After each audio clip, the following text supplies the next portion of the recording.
for anyone feeling unmotivated in your language learning journey. It's okay. Just like any other goals in life, language learning is not always easy. There are ups and downs, there are ebbs and flows, there are times where you feel a jolt of motivation, and there are times where you feel like there are better things to do in your life right now, and language learning is just not one of them. So I just want to say that if you are feeling unmotivated or kind of lazy to do your language learning routine, to start learning English or any other languages that you're learning, it's completely fine, it's normal, and it's part of the process, and don't punish yourself too hard for that. But it's also important to know how to get back on track, and that is what I want to talk about in this video. So what should you do when you feel like you're feeling unmotivated? Number 1, think back about the times where you actually feel motivated. So what is it that motivated you then to learn the language? Was it because you had a lot of friends to do it with you? Was it because you found a TV show or a podcast that you enjoyed listening to? Was it because it was just, you found a video that gave you that motivation? Whatever it was, you want to try to hold on to that and to replicate that feeling. You want to try to remake that kind of situation, the kind of environment that gave you that motivation.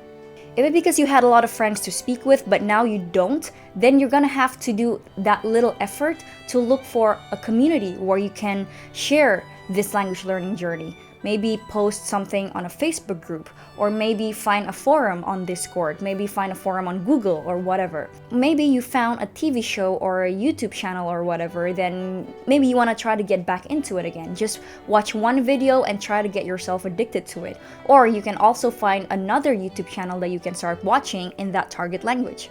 Maybe you found a good book to read in that language, but now it's finished. Then go look for another one. So the bottom line is, try to relive that feeling of being motivated and try to replicate that situation in your life again. Number 2, maintain it even passively.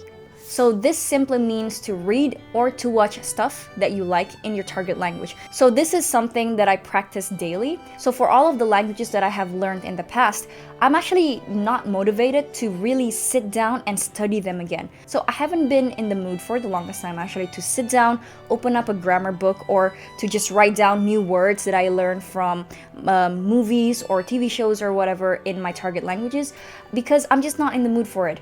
But the least that I can do when I'm not feeling motivated is to maintain that exposure to these target languages. I mean, it's a little harder for me because I have all of these 5 other languages that I need to maintain, but if you're only learning one language, this is totally manageable. This is totally easy to do.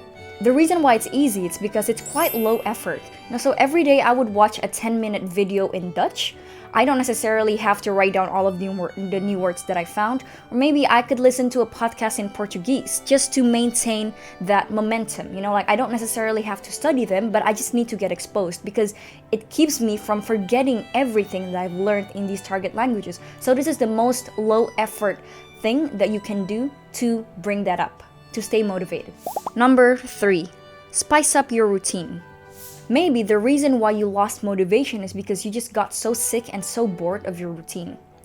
Boring textbooks, having to do this boring grammar lessons, doing everything alone. So maybe right now you want to try up a new routine. So if those textbooks that you've been studying from just bore you, maybe you can start finding YouTube channels on how to learn English, or like easy German or easy Portuguese or whatever. Or if you feel like you're just bored of learning grammar lessons, then stop learning grammar and try to spice up your conversational skills, or try to train your listening skills, your comprehension. Or if you're just so bored of doing things alone, then again, what I said in the previous point, find a forum, find new friends that you can, that can be your language learning buddy, because these are pretty easy to find. Go on Facebook, find a group, and just tell people that you're looking for friends to learn with. And the last thing that you can do is to take a break or spend some time apart with the language.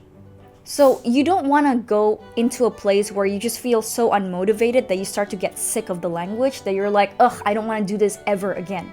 So when you feel like you're in this place, when you're just like, I hate doing this, you want to remove yourself from the process for a little bit, because you've heard this saying where absence makes the heart grow fonder or something. So maybe sometimes you want to completely remove yourself from the process, take a complete break from language learning, but with a caveat here, only for a limited period of time.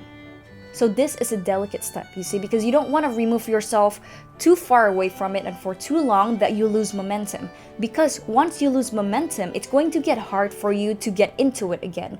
For a real life example for me, if I have been going to the gym for like 3 months straight and then I skip a week or 2 weeks of going to the gym, I'm gonna lose that momentum completely. And to get back into that same routine, to build up that habit that I have built for so long, it's gonna get a bit hard. So you don't want to be in that place where building momentum takes effort again, So you don't want to let that hard work of building up that habit go to waste. So for everyone, it's different. Some people pick up that momentum easier than others, but from my experience, removing myself, let's say 3 days or 4 days completely from learning that language is enough to get me to want it again. Because longer than that, if I do not learn that language or if I do not expose myself to that language for more than a week, I'm gonna lose momentum and then it's gonna be hard for me to get into it again. So for you, it may be different. It's just going to be a process of trial and error. You can always try it yourself, what the sweet spot is. So good luck with that. So that is it, guys, for the video of this week. I hope you guys learned something new, and if you do, of course, give it a thumbs up for the YouTube algorithm, and as usual, I will see you next week in another video. Until then, take care and goodbye.